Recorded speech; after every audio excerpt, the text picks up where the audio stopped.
ভক্তকে এই আশীর্বাদ দিয়ে ভগবান চলে গেলেন নিজের রাজসিংহাসনে। রাজসিংহাসনে বসে আছেন ভগবান, কিন্তু প্রতিদিনের ন্যায় সরোবরে গেলেন স্নান করিবার জন্য এক ঘাটে, আর অন্য ঘাটে মা এবং মেয়ে তারা ছিলেন ধোপা। ধোপার কাজ কি? কাপড় কাচা, কাপড় কাচ।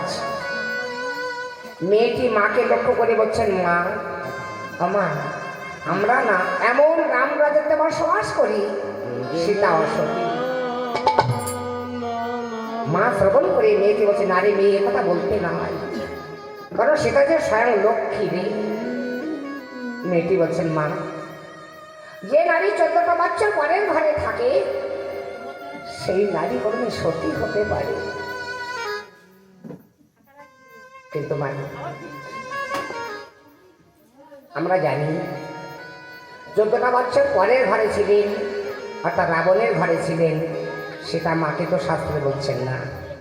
কতদিন ছিলেন? মাত্র 11 মাস 14টা দিন। সেই অশোক কাননে ছিল।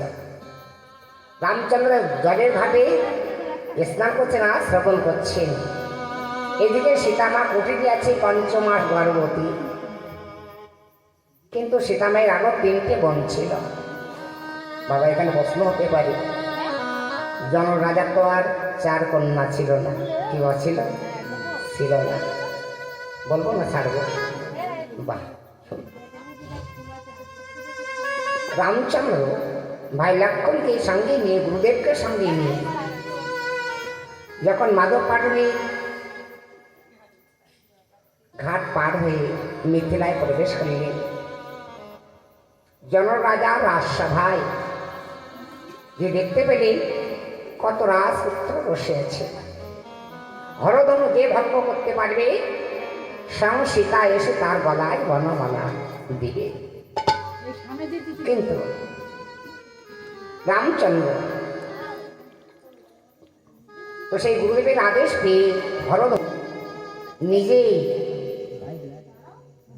তুলেছিলেন। আমার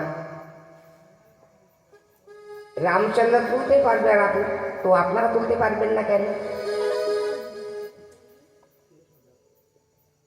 আপনারা তুলতে পারবেন, কিন্তু ভক্তির বড় অভাব।